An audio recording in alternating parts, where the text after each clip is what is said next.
Si vous m'entendez, vous pouvez écrire dans le chat. Alors, donc, super, super. Alors, donc, moi, je m'appelle Winnie Alfred et je travaille à l'ADI. Déjà, je vous dis merci d'assister à cette conférence organisée par l'ADI et l'URSSAF. Donc là, je vois que tout le monde entend. Super. Alors, petite question. Est-ce que du coup, c'est la première fois que vous assistez à cette webconférence entre l'ADI et l'URSSAF ou même organisée par l'ADI? Parce que là, je vois que vous êtes déjà 140. C'est super. Première fois. Ah oui, on a des habitués aussi. Pas mal, ça varie. Super. Alors, donc, pour ceux qui, peut-être, enfin, pour ceux qui, c'est la première fois. Donc, voilà, on a vraiment l'habitude, elle a dit, d'organiser des webconférences avec nos… Ah oui, atelier sur place le 7-9. OK, aussi en présentiel. Super, de vrais habitués. Alors, donc, on a vraiment l'habitude d'organiser des webconférences avec des partenaires qui sont vraiment experts dans leur domaine, comme c'est le cas de l'URSSAF.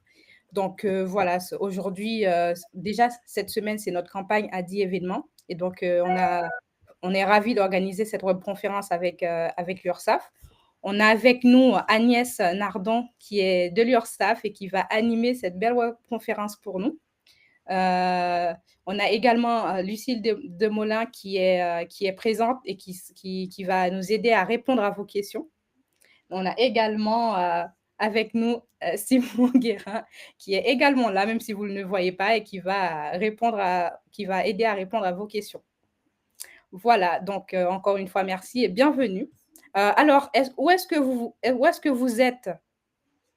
Dans quelle ville êtes-vous? On aimerait bien savoir aussi s'il y a des personnes plus en outre-mer. Ah, il y a quelqu'un qui n'entend rien, qui ne voit rien. Alors, 5… Oh, super. Rennes, il y en a vraiment des personnes de partout. Super. Montréal. Ah oui, pas mal. Alors, donc, avant de passer du coup la parole à Agnès, je vais faire une petite présentation de l'ADI, mais vraiment pour que vous ayez une idée quand même de ce qu'on fait. Et ensuite, je laisserai la parole à Agnès qui va vraiment vous faire toute la petite présentation. Donc, pour celles et ceux, notamment pour qui c'est la première fois, premier contact avec l'ADI, nous sommes une association qui existe depuis plus de 30 ans. Donc, c'est une association française qui est reconnue d'utilité publique, qui défend l'idée que chacun peut entreprendre s'il a accès à un crédit, mais pas que, aussi à un accompagnement qui est professionnel, personnalisé et bien sûr fondé sur la confiance, la solidarité et la responsabilité. Voilà. Donc, nous avons un réseau de spécialistes, comme vous voyez sur la carte, qui est présent partout en France, dans l'Hexagone, en Outre-mer. Donc, ce réseau-là finance et accompagne tout créateur d'entreprise pour, du coup, une économie plus responsable et solidaire. Donc, voilà, peu importe où vous êtes, vous pouvez avoir une agence de l'ADI qui est là pour vous accompagner, vous conseiller au mieux à n'importe quelle étape de votre projet. Donc, si vous êtes créateur d'entreprise dans le lancement et si vous êtes déjà entrepreneur dans le développement de votre activité. Voilà. Et pour vraiment que vous ayez une ordre d'idée, nous avons financé depuis 160 000 entreprises et nous avons environ 187 agences partout et aussi des permanences administratives. Voilà. Alors, et en ce qui concerne le nombre de salariés et bénévoles, on est environ 2000 spécialistes qui sont vraiment là pour, du coup, vous aider dans vos projets. Voilà. Donc, merci beaucoup. Je passe la parole maintenant à Agnès pour, voilà, commencer concrètement sur ce sujet de la protection sociale des indépendants. Merci Agnès. Merci beaucoup, Winnie. Bonjour à toutes et à tous. Donc, effectivement, vous arrivez de régions vraiment différentes et pas forcément d'outre-mer cette fois, mais quand même de l'autre côté de l'Atlantique quand même avec un certain nombre de personnes à l'extérieur. Donc, on va commencer par savoir à quoi ça sert l'URSSAF et qu'est-ce que c'est, parce que quand on devient indépendant, on va avoir des relations vraiment directes avec l'URSSAF. Il faut savoir qu'en France, on a un système de protection sociale, un système solidaire de protection sociale, que ce soit pour vous protéger, pour la famille, pour la retraite, pour la santé, pour aussi collecter des cotisations et pour vous permettre de suivre de la formation, aussi pour vous constituer, quand vous êtes salarié, des possibilités éventuelles d'avoir des allocations de retour à l'emploi auprès de Pôle emploi. Pour le logement aussi, puisque on collecte aussi des cotisations pour les allocations pour l'emploi. Et puis, bien sûr, pour le handicap et aussi pour plus tard, pour la vieillesse. Au niveau de l'URSSAF, quelle va être une de ses missions principales? Ça va être de collecter l'ensemble de ces cotisations et de ces contributions sociales, que ce soit pour tous les salariés qui font partie du régime général, c'est-à-dire hors le monde agricole, mais aussi pour énormément d'indépendants et de plus en plus aujourd'hui. Et on va surtout savoir reverser toutes ces cotisations à nos partenaires en moins de 5 heures pour vous permettre justement de bénéficier de protection sociale, encore une fois, pour la maladie, pour la famille, pour la santé, etc. Donc, ça veut dire que cette mission, elle nous permet de garantir le financement de la sécurité sociale qu'on a en France, notre modèle social. Et ça, c'est vraiment important de comprendre que l'on paie aussi, bien sûr, pour les autres, mais on paie aussi pour soi. Et c'est vous qui allez vous constituer votre propre protection sociale une fois que vous allez créer votre entreprise. Donc, à partir de là, ce système de solidarité, il vous permet bien sûr de pouvoir bénéficier de tout cela, même si à certains moments, vous avez un petit peu moins de revenus ou pas de revenus du tout, eh bien, il y a quand même des solutions pour ne pas avoir aucune protection, mais avoir un minimum de protection sociale. Donc, en France, nous sommes, et aussi dans les DOM, 21 régions et à peu près 16 000 salariés pour nous occuper de vous, pour être à vos côtés, pour gérer vos dossiers, pour vous accompagner dans la partie de l'évolution de votre entreprise, et puis même au moment de la création ou avant la création, comme aujourd'hui peut-être pour certains d'entre vous qui ne sont pas encore créés. Et justement, grâce à nos partenaires, y compris bien sûr de l'ADI aujourd'hui, nous pouvons intervenir avant la création de votre entreprise pour déjà vous donner des conseils et vous proposer toute une série d'offres de services pour vous accompagner dans cette création et après dans le développement de cette entreprise. Du coup, une fois que vous avez fait ça, il faut savoir qu'en gros, ça c'est nos 21. Alors, on va tout vous dire, hein, on a un petit problème technique, donc il faut que je fasse un petit signe à Winnie pour qu'elle me change les diapos. Donc, je refais un signe. Et voilà, comme ça, quand vous me verrez faire ça, c'est pas un tic, mais c'est une petite lancement d'alerte pour changer la diapo. D'ailleurs, Winnie, tu peux la changer si tu veux bien. Et du coup, on va aujourd'hui collecter toutes ces cotisations et ces contributions sociales pour environ 27 millions de salariés. Donc, vous voyez, c'est quand même assez important. On a aussi un peu plus de 11 millions, soit d'entreprises, mais aussi d'entrepreneurs, d'employeurs et d'entrepreneurs. Et puis, on a bien sûr un certain nombre dans ces entrepreneurs ou dans ces personnes pour lesquelles on va collecter les cotisations. On va avoir les travailleurs indépendants, on va avoir les particuliers employeurs, on va avoir les artistes auteurs, les marins aussi. Et puis, on aura bien sûr toute la collecte des cotisations pour les salariés, que ce soit dans le public ou dans le privé pour certaines cotisations. Je vous le disais tout à l'heure, on collecte aujourd'hui pour un peu plus de 930 organismes et tout ça, ça nous permet encore une fois d'être au cœur de ce financement de notre système de protection sociale. Alors, on peut changer la diapo. Comment ça fonctionne et comment c'est réparti? On collecte à peu près un peu plus de 648 milliards d'euros, donc c'est quand même une somme importante qui est répartie en fonction justement les risques. Hein. Les risques, c'est la santé, la retraite, l'assurance chômage, etc. Donc aujourd'hui, vous voyez les chiffres. Alors bien sûr, beaucoup pour la santé avec 38%, pour la retraite 28%, pour la famille on a 9%, et puis comme ça, petit à petit, ça va de moins en moins, mais même quand sur 648 milliards, bien sûr, même quand le pourcentage est petit, ça fait quand même des sommes importantes de reversement de cotisations pour pouvoir vous aider dans certains cas.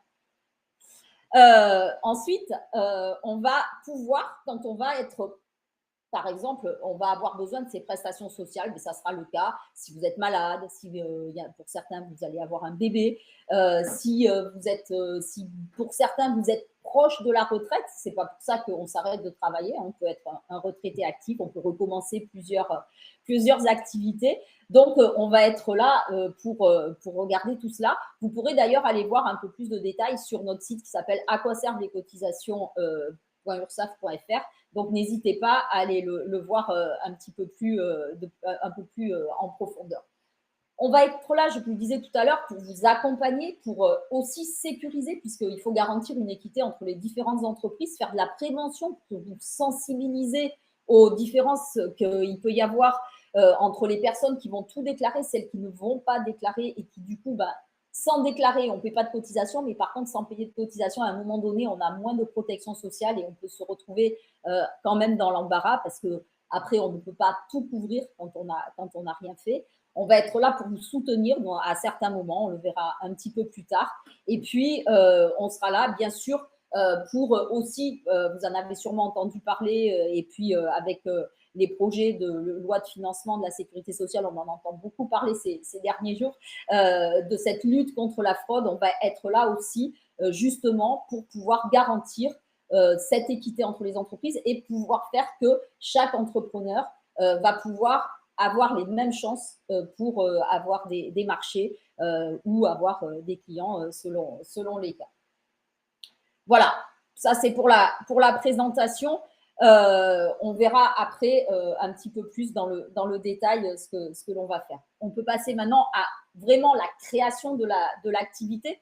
Donc, Winnie, tu peux changer de diapo, passer 2 ou 3.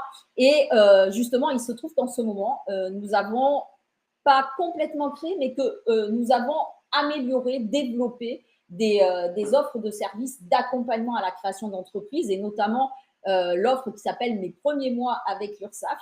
Et donc, nous allons vous proposer gratuitement de vous accompagner pendant, si vous décidez de devenir auto-entrepreneur pendant 9 mois et si vous décidez plutôt d'être travailleur non salarié, c'est-à-dire avoir une entreprise individuelle mais avec un autre régime fiscal que l'auto-entreprise, c'est-à-dire être au régime du réel, ça aussi on va le revoir tout à l'heure, ou d'être gérant d'une URL ou d'une SARL, eh bien, on va vous accompagner pendant 15 mois pour justement vous aider à connaître à avoir tous les conseils qu'il faut avoir justement dans ce début d'activité avec une personne qui sera dédiée pour vous, un interlocuteur privilégié. Vous aurez aussi des newsletters que vous recevrez pour vous donner des informations sur justement les évolutions. Vous serez invité à participer à des webinaires, que ce soit nous tout seuls ou avec nos partenaires aussi, que ce soit la caisse primaire ou la caisse d'allocation familiale, ou dans certains cas, pour certains d'entre vous qui sont plus près de la retraite aussi avec la CARSAT.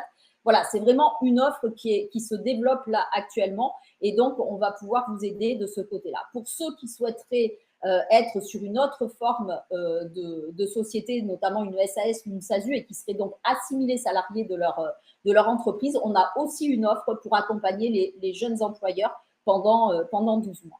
Et puis, nous avons des accueils communs dans nos locaux. Alors, ils ne sont pas tous absolument sur le même modèle, mais néanmoins, on est là pour vous accueillir, soit avec des rendez-vous par téléphone, soit pour certains avec des rendez-vous physiques, soit sans rendez-vous quelquefois. Dans certaines URSSAF, vous avez des matinées, plusieurs matinées quelquefois par semaine, où vous pouvez venir sans rendez-vous si vous voulez venir nous rencontrer. Et on pourra aussi avoir des permanences de certains de nos partenaires. En tout cas, on sera capable aussi, dans ces accueils, de pouvoir vous aider à créer des comptes en ligne sur l'ensemble de nos partenaires. Donc, c'est vraiment quelque chose qui se développe aussi là encore plus et qui va se développer encore plus tout au long des mois qui vont arriver. Ces offres des premiers mois, eh bien, vous pourrez vous y inscrire. On va vous adresser un lien. À partir du moment où vous êtes créé, bien sûr, vous pourrez vous inscrire depuis nos sites internet, que ce soit auto-entrepreneur.ursaf.fr ou depuis le site ursaf.fr. Et à partir du moment où vous inscrivez, vous commencez à recevoir déjà des newsletters et après ces invitations à ces fameux webinaires et cet interlocuteur qui pourra vous aider en cas de difficulté. On peut changer. Alors, quand on crée une entreprise, ben, c'est vrai qu'on ne commence pas par là parce qu'il faut commencer, bien sûr, comme toutes les entreprises, hein, que ce soit une auto-entreprise ou une grosse société. Il faut commencer par faire une étude de marché, il faut commencer par étudier son produit, il faut commencer par étudier sa cible, déterminer son prix de vente, savoir dans quelles conditions on va pouvoir exercer cette activité, savoir si on est en possibilité de l'exercer parce que pour certains, vous êtes obligé d'avoir soit de l'expérience professionnelle, soit des diplômes particuliers pour pouvoir exercer certaines activités. Donc tout ça, on va regarder la viabilité de l'entreprise. Toute cette partie de prévisionnel, de business plan, etc., ça, vous pouvez le voir aussi avec nos partenaires et avec l'ADI en particulier, par exemple. Et à un moment donné, il faudra bien choisir le statut juridique. Alors, ce statut juridique, en ce qui nous concerne au niveau social, je dirais, vous avez deux grands pôles. Vous avez ce qu'on appelle les non-salariés et les assimilés salariés. Dans les non-salariés, on peut être seul ou à plusieurs. Et dans ces seuls ou à plusieurs, soit on est seul parce qu'on est en entreprise individuelle. L'entreprise individuelle, il faut savoir qu'il y a deux cas. Soit vous êtes auto-entrepreneur, qui est une option de l'entreprise individuelle, soit vous êtes à un autre régime fiscal du réel, et là, vous êtes aussi travailleur non salarié. Soit vous êtes en EURL, c'est-à-dire c'est comme une SARL, mais vous êtes tout seul, vous avez 100% d'épargne, vous êtes majoritaire, et là, vous êtes forcément travailleur non salarié. Et puis, quand on est en SARL, c'est-à-dire qu'on est à plusieurs associés, eh bien, on peut aussi être non salarié si on est le seul gérant majoritaire, qu'on a plus de 50% d'épargne, ou si, par exemple, on est à part égale avec un associé, mais qu'on est co-gérant. Dans ce cas-là, on va cumuler les parts et du coup, tout le monde sera majoritaire et donc considéré comme un non salarié. Un travailleur non salarié, ça veut dire quoi? Alors, je reviendrai un petit peu après sur la partie auto-entrepreneur, qui est vraiment spécifique.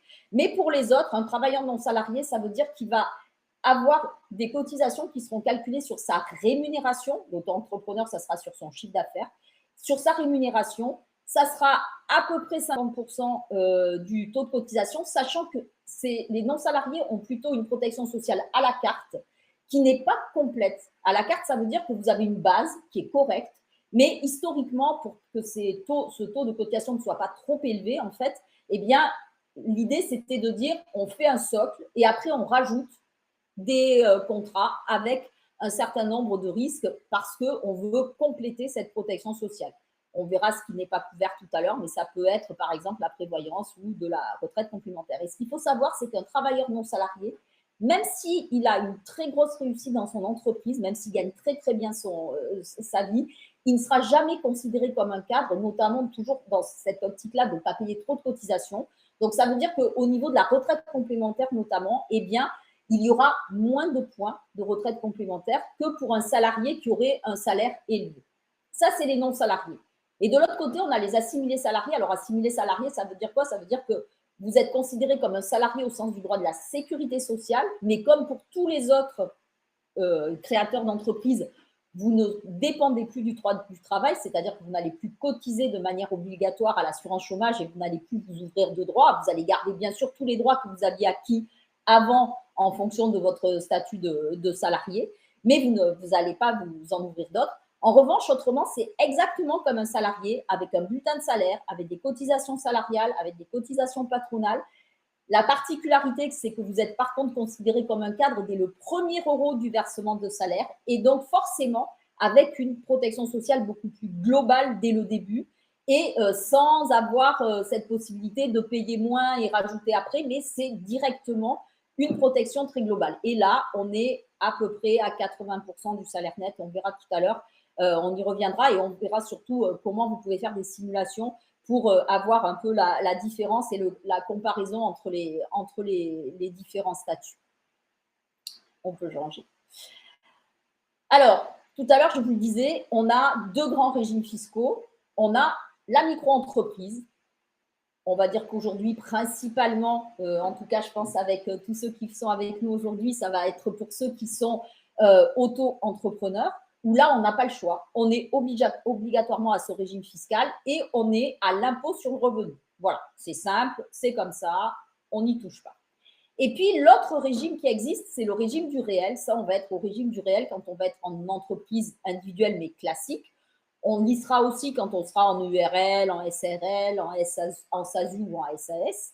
Et là, par contre, on a une option. Une fois qu'on a choisi d'être à ce régime réel et en société, il y a encore un petit choix à faire pour dire qu'on va être soit à l'impôt sur le revenu, soit à l'impôt sur la société. Principalement, les sociétés sont très souvent à l'impôt sur la société. Pour l'entreprise individuelle, c'est assez récent puisqu'il y a une nouvelle loi qui est passée en 2022 qui permet à toute entreprise individuelle, hors auto-entrepreneur bien sûr, d'opter pour ce fameux impôt sur la société. Et on verra notamment au niveau social ce que ça implique de différence sur la base de calcul des cotisations. On verra ça tout à l'heure. Alors, on va dire, au niveau du régime social, on a 3 grands cas. On a les auto-entrepreneurs, les travailleurs non salariés, les assimilés salariés. Auto-entrepreneurs, on l'a dit, régime fiscal micro-entreprise, ouvert aux activités commerçants, artisans, professions libérales non réglementées. Quelques professions libérales réglementées, mais qui relèvent d'une caisse de retraite spécifique qui s'appelle la CIPAB, où vous pouvez, alors dans cette CIPAB, vous avez une vingtaine de professions, vous les retrouverez sur notre diaporama plus complet sur l'auto-entrepreneur, où on va vous mettre le lien également. Ça peut être un architecte d'intérieur, ça peut être un géomètre expert, ça peut être un guide conférencier, vous voyez, c'est assez diversifié, un expert automobile, ça peut être un ostéopathe, un diététicien, un psychologue ou même un moniteur de ski. Il va dépendre de cette caisse de retraite, la CIPAB, et à ce titre-là, il pourra être auto-entrepreneur. En revanche, vous avez beaucoup de professions libérales qui n'ont pas le droit d'être auto-entrepreneur. Ce sont notamment toutes les professions, on va dire, médicales, mais également toutes les professions quand vous êtes avocat ou quand vous êtes expert comptable ou notaire. Là, vous n'avez pas le droit d'être auto-entrepreneur. Vous n'avez pas non plus le droit d'être auto-entrepreneur en agence immobilière si vous gérez de la TVA immobilière, par exemple. Les grands principes, c'est quoi? C'est on raisonne en chiffre d'affaires. On a des montants de chiffre d'affaires qui sont de 188 700 € maximum dans la vente, 77 700 pour les autres activités. On va donc raisonner avec ce chiffre d'affaires. Le chiffre d'affaires que vous allez encaisser, et c'est celui sur lequel on calculera vos cotisations, c'est-à-dire exactement ce que vous allez encaisser de vos clients. On ne déduit rien puisqu'on n'a pas le droit de déduire au niveau des charges sur ce fameux chiffre d'affaires, que ce soit les déplacements, que ce soit l'abonnement Internet, que ce soit les achats que vous allez faire. Ça fait partie de ce principe du régime fiscal de la micro-entreprise. Vous avez aussi la franchise de TVA. Ça veut dire que jusqu'à certains seuils, vous n'allez pas payer de TVA. Il faudra ajouter sur vos factures un article qui vous permet de facturer sans TVA. Donc, vous allez facturer hors taxe jusqu'à certains seuils, là aussi, qui vous permettront soit de payer de la TVA à partir, mettons, de 39 100 € si vous êtes dans les prestations de services ou professions libérales et 101 000 € si vous êtes dans la vente. À partir de là, ça veut dire que vous devrez facturer de la TVA à vos clients, mais vous pourrez aussi la récupérer auprès des achats que vous ferez professionnellement. Celle que vous allez facturer à vos clients, c'est la TVA collectée. Celle que vous allez récupérer sur vos achats, ça va être la TVA déductible. Et ce que vous reverserez aux impôts, ça sera la soustraction entre la TVA déductible et la TVA collecte. On va dire ça, c'est le principe pour les auto-entrepreneurs. Pour les travailleurs non salariés, alors là, on est au régime fiscal du réel, qui est ouvert, alors là, aux commerçants, aux artisans, aux professions libérales, réglementées ou non réglementées. Et du coup, comme je vous disais, vous avez un statut de non-cadre. Ce régime social, il est basé sur votre revenu professionnel. On va voir le détail un petit peu après, de voir comment c'est calculé. Et ces cotisations, eh bien, elles vont être, ce que je vous disais tout à l'heure, elles vont être calculées en fonction de l'option fiscale que vous aurez retenue pour l'entreprise, c'est-à-dire elles seront calculées en fonction du fait que vous ayez choisi soit l'impôt sur le revenu, soit l'impôt sur la société. Et puis les assimilés salariés, donc le statut cadre, depuis vraiment le premier euro que l'on a, on est rattaché au régime général de la sécurité sociale, c'est-à-dire que si vous avez déjà été salarié, cadre éventuellement, eh bien, votre bulletin de salaire, il y ressemblera fortement. Il y aura juste la partie assurance chômage qui aura disparu. Et là, les cotisations sociales sont calculées sur le salaire brut avec des cotisations salariales, encore une fois, et des cotisations patronales. Voilà pour poser un peu le décor, on va dire, sur ces trois régimes différents. Alors, une fois qu'on a, bien sûr, qu'on a fait toute cette préparation de la création, il va falloir déclarer l'activité. Donc là, depuis le 1er janvier 2023, on a un nouveau portail, un guichet unique, pour faire toutes les déclarations d'immatriculation, modification et cessation de l'activité, quel que soit en fait votre profil. Et il faudra, dans ce guichet unique sur lequel vous pourrez aller sur formalité.entreprise.gouv.fr, alors il y en a qui ont peut-être entendu parler plutôt du site de l'INPI, c'est la même chose, on arrive de la même façon, c'est le fameux guichet unique. Et bien, à partir de là, vous allez pouvoir commencer les formalités d'immatriculation, soit de votre entreprise, soit de la société. En tout cas, c'est ce qui va déclencher l'information auprès de l'ensemble des organismes qui doivent connaître la création de votre entreprise, et puis pour que vous puissiez recevoir un certain nombre d'informations qu'on verra tout à l'heure. Il faudra compléter un formulaire, vous aurez un tableau de bord sur lequel vous verrez au fur et à mesure, bien évidemment, l'évolution du traitement de votre dossier. Et puis, à un moment donné, eh bien, vous aurez une synthèse de votre déclaration qui sera définitive et validée. En début d'activité, on peut bénéficier d'un certain nombre d'aides. Alors, vous avez eu, je crois, si j'ai bien vu tout à l'heure, il y en a qui disaient qu'ils étaient là hier avec un webinaire avec Pôle emploi. Vous en avez certainement parlé, donc je ne vais pas revenir là-dessus, mais vous avez bien sûr les aides de Pôle emploi. Et puis, quand vous créez votre activité, vous pouvez aussi avoir des exonérations de cotisation ou en tout cas des taux réduits de cotisation. Donc, vous pouvez bénéficier de ce qu'on appelle l'ACRE, l'aide à la création et à la reprise d'entreprise. L'ACRE, quand vous êtes auto-entrepreneur, eh bien, c'est un taux réduit de cotisation de 50% pendant 3 trimestres, plus le trimestre en cours au cours duquel vous créez votre entreprise. Là, on est vraiment super bien parce qu'on est le 3 octobre, donc début de trimestre. Ça veut dire que si vous créez votre entreprise aujourd'hui et que vous faites une demande d'ACRE, alors la demande d'ACRE, si vous êtes auto-entrepreneur, il faut absolument que vous rentriez dans une liste de bénéficiaires.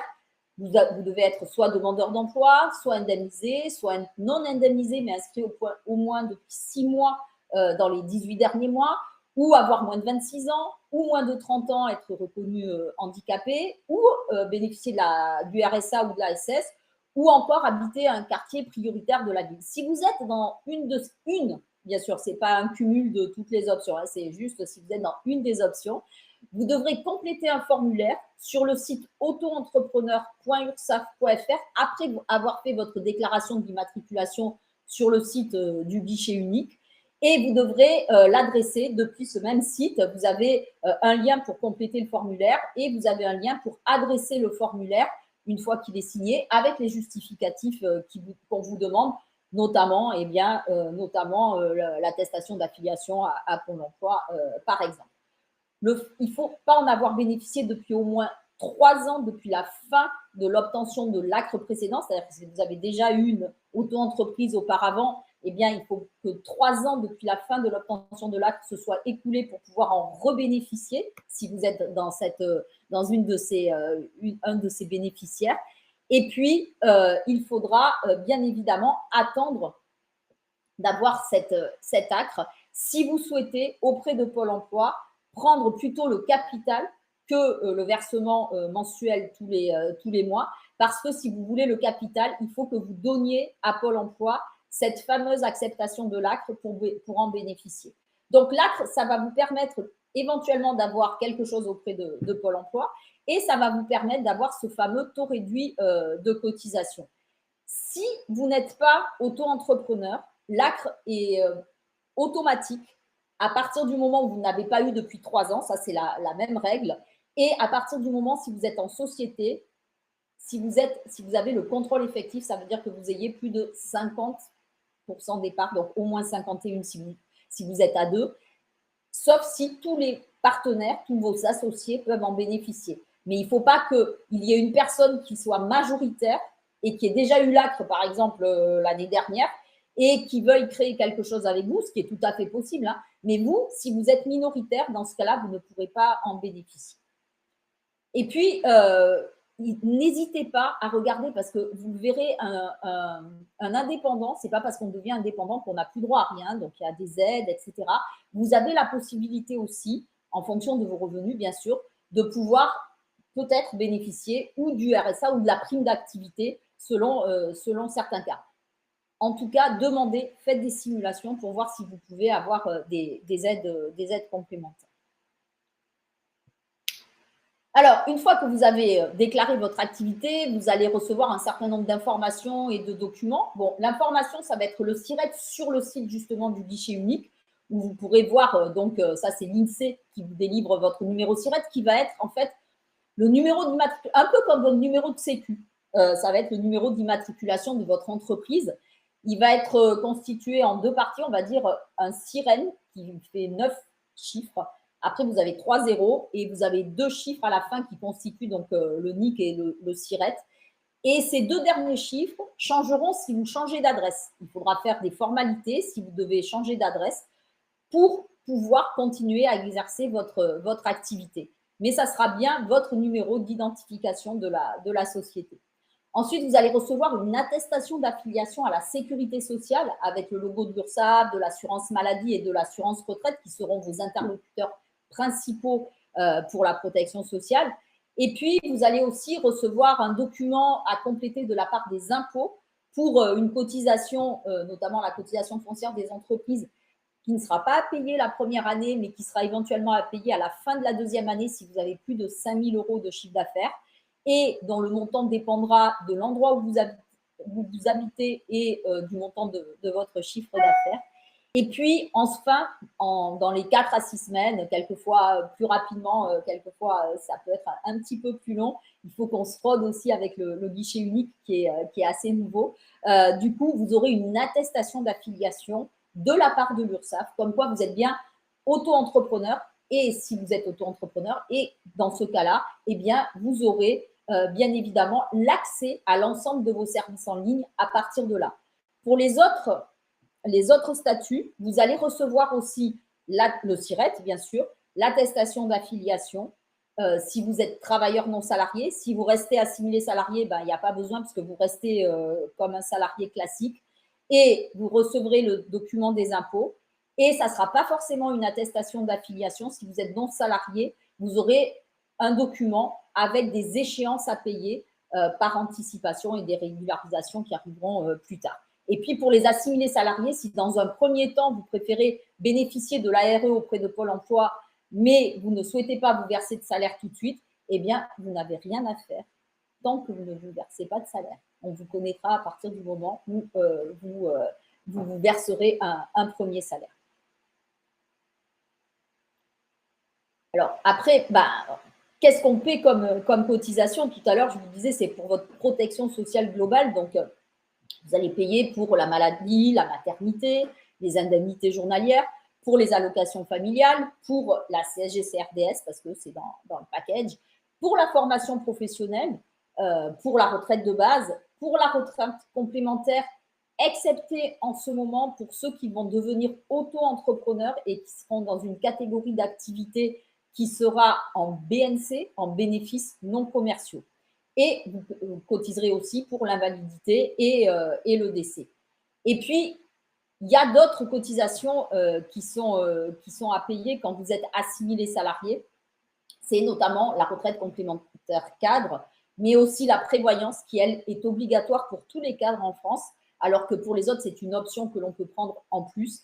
Et puis, la mutuelle, l'accident du travail et les maladies professionnelles, où là, c'est automatique aussi dès le départ. Et la mutuelle qui, vous savez, quand vous êtes en entreprise, vous êtes obligé d'avoir une mutuelle entreprise, donc vous en avez une qui est intégrée. Quand vous êtes non salarié, eh bien là, c'est un petit peu selon votre situation, parce que soit vous êtes encore en portabilité par rapport à votre ancien job salarié, soit vous êtes déjà couvert par quelqu'un d'autre, soit vous avez déjà une mutuelle, vous pouvez complètement la garder. Il n'y a aucune obligation à ce niveau-là. Au niveau de vos droits, eh bien, voilà, vous allez avoir un certain nombre de prestations certaines vont être exactement les mêmes que quand vous étiez salarié. C'est-à-dire que pour la couverture maladie, quand vous allez chez le médecin, quand vous êtes hospitalisé, si vous avez des médicaments à acheter avec une ordonnance, la base sécu de remboursement sera exactement la même, quel que soit votre statut. Il n'y a absolument rien qui change. Ça sera la même chose si vous avez des enfants pour les prestations versées par les allocations familiales, puisqu'en fait, ça va dépendre de vos revenus, du revenu du foyer, du nombre d'enfants, etc. Il n'y aura pas de particularité. Et au niveau des autres prestations de la CAF, c'est aussi en fonction des revenus et de votre situation. Donc, n'hésitez pas à faire des simulations sur le site de la CAF. Au niveau de la retraite, la retraite de base, il faut savoir qu'elle est calculée tout au moins pour tous ceux qui sont artisans, commerçants et professions libérales non réglementées, exactement de la même manière que quand vous êtes salarié, c'est-à-dire que si vous arrivez vers la fin de votre carrière professionnelle, ça sera calculé sur 50% de moyenne par rapport à vos 25 meilleures années de votre carrière professionnelle. Votre carrière professionnelle, elle peut être composée d'activités salariées, activités indépendantes. Les 25 meilleures années, elles peuvent être une partie dans l'un, une partie dans l'autre, ou tout dans l'un ou tout dans l'autre. On prendra les 25 meilleures années de la carrière globale. Et puis, vous aurez des droits aussi pour la formation professionnelle. Alors aujourd'hui, vous avez très certainement, pour la majorité d'entre vous, un compte CPF, un compte personnel de formation. Eh bien, alors pour les assimilés salariés, vous allez continuer à avoir cela. Pour les autres, vous continuerez à l'avoir aussi. Ça va se cumuler. Mais pour autant, pour vos formations personnelles en tant que travailleur non salarié, vous avez encore des fonds de formation spécifiques en fonction de vos activités. Et vous en avez notamment 3. Un pour les professions libérales qui s'appelle le FIF-PL, un pour les artisans qui s'appelle le FAF-CEA et un pour les commerçants qui s'appelle l'AGFIS. Et donc, c'est auprès de ces organismes-là, si la formation que vous souhaitez suivre n'est pas homologuée par le CPF, et même si vous avez de l'argent sur le compte CPF, mais si ce n'est pas homologué, vous ne pourrez pas prendre d'argent sur ce compte-là, il faudra vous rapprocher d'un de ces organismes pour avoir une aide financière. Ce qui se passe, c'est qu'il y a une autre, entre ces deux systèmes, il y a une autre grande différence, c'est que côté CPF, vous pouvez cumuler pendant un certain nombre d'années les 500 ou selon votre cas les 800 € que vous avez eu année par année. Côté travailleur non salarié, vous ne pouvez pas cumuler, c'est-à-dire que vous avez droit à des aides éventuellement tous les ans, mais ça s'ouvre et ça se ferme tous les ans. Donc, vous ne pouvez pas les cumuler pendant plusieurs années. Alors, je l'ai un peu dit tout à l'heure déjà, je voyais la dernière remarque sur le risque accident du travail, maladie professionnelle et le fait de ne pas bénéficier de l'assurance chômage. J'en ai parlé tout à l'heure. De manière obligatoire, vous ne cotiserez plus. Il y a toujours des assurances qui existent, mais ça peut vous revenir assez cher. Et je pense que le plus important déjà dans un premier temps, c'est vraiment de vous protéger pour votre protection sociale personnelle. Alors, on va revenir un peu dans la séparation entre les auto-entrepreneurs et puis les autres, parce qu'on est vraiment sur des calculs différents. Quand vous êtes auto-entrepreneur, on va donc calculer vos cotisations sur le chiffre d'affaires encaissé. Et je dis bien encaissé, c'est-à-dire que ça, c'est un avantage aussi pour les auto-entrepreneurs. On ne vous demande pas de déclarer le montant du chiffre d'affaires que vous avez facturé, mais bien encaissé. C'est-à-dire que si vous avez des clients qui vous paient avec du retard, notamment certaines entreprises à 30, 45 jours, voire quelquefois plus malheureusement, eh bien, vous allez attendre d'avoir encaissé l'argent pour nous le déclarer et payer vos cotisations sur ces montants-là. Ça fait que vous n'allez pas faire l'avance du paiement et vous allez préserver votre trésorerie de cette façon-là.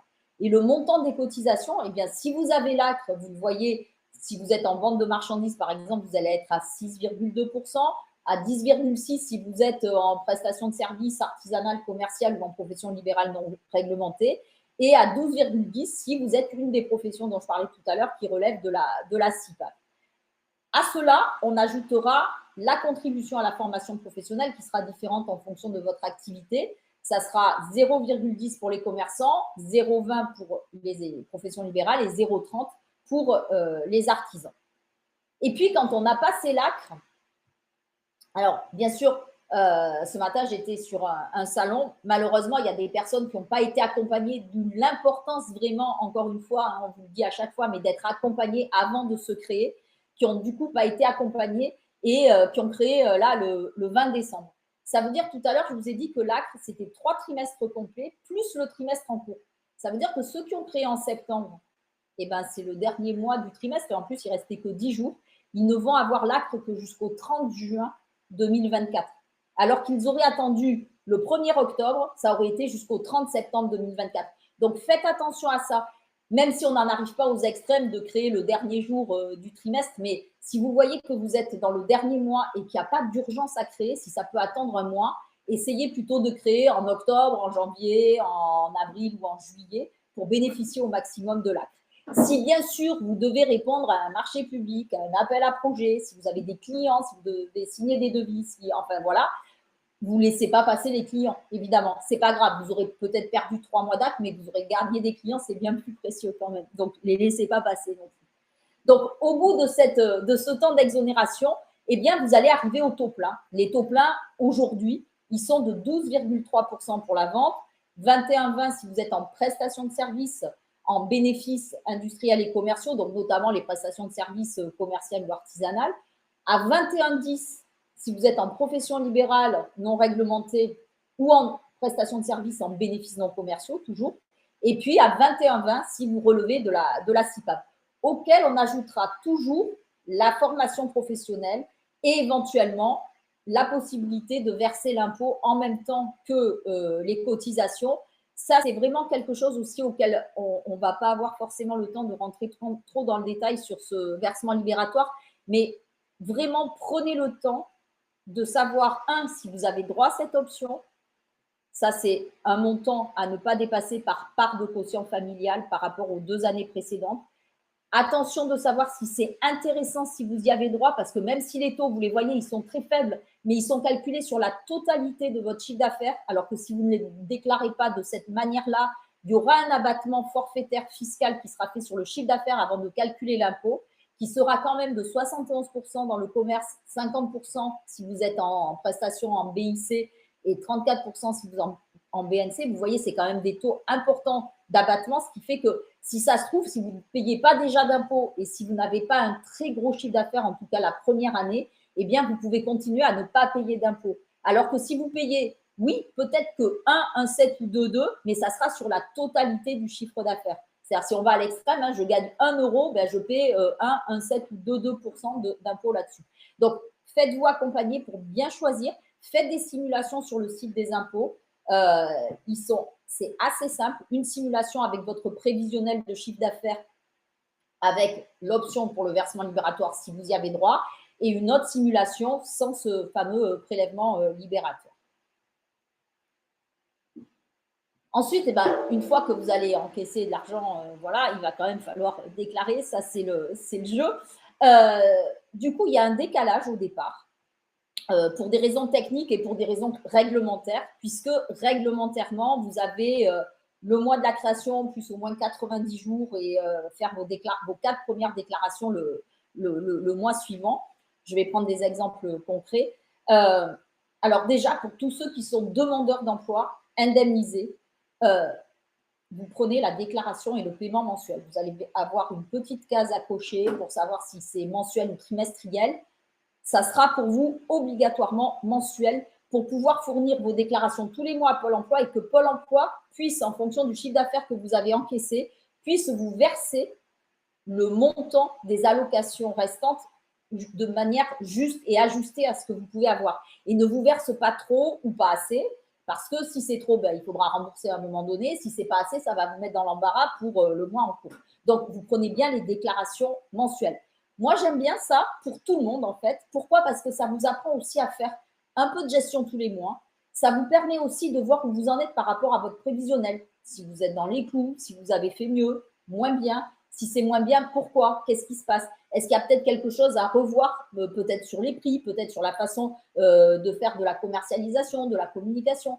C'est important que vous ayez cette notion-là à ce moment-là. Donc ça, c'est vraiment important. La déclaration, de toute façon, que vous ayez un montant de chiffre d'affaires à 0 ou positif, il faudra la faire tous les mois. Du coup, Pôle emploi, tout à l'heure, je vous ai dit, pour avoir accès à tous nos services, il faut quelques temps, 4 à 6 semaines. Donc, Pôle emploi, dans un premier temps, va vous transmettre des déclarations sur l'honneur, justement pour pouvoir tous les mois, avec l'actualisation auprès de Pôle emploi, leur déclarer le montant de chiffre d'affaires que vous avez fait. Et après, quand vous êtes inscrit chez nous, vous pourrez, même par anticipation, faire vos déclarations. Je prends un exemple. Quelqu'un qui créerait aujourd'hui, au mois d'octobre, et qui aurait pris l'option mensuelle. On va laisser passer le mois d'octobre, on va laisser passer novembre, décembre, janvier. Et l'obligation des déclarations des 4 premiers mois, elle ne sera qu'au cours du mois de février jusqu'à la fin du mois. Si vous souhaitez anticiper ces déclarations au fur et à mesure pour pouvoir transmettre notamment ce justificatif à Pôle emploi, dès que vous avez accès à vos services en ligne, vous pourrez les faire mois par mois. Et l'idée, comme votre actualisation à Pôle emploi, c'est avant le 15 du mois, c'est de faire vos déclarations plutôt en début de mois pour pouvoir récupérer ce justificatif de déclaration, aller faire votre actualisation sur Pôle emploi et comme ça, ils vous verseront le complément beaucoup plus rapidement. Ça, c'est important. Et après, si on se projette un peu plus loin, à part ce démarrage un peu lent, eh bien, tous les mois, vous déclarerez ce que vous aurez encaissé le mois précédent. C'est-à-dire, si je me projette en mars l'année prochaine, je déclarerai ce que j'ai encaissé en février, en avril, en mars, et ainsi de suite tout au long de la vie de votre auto-entreprise.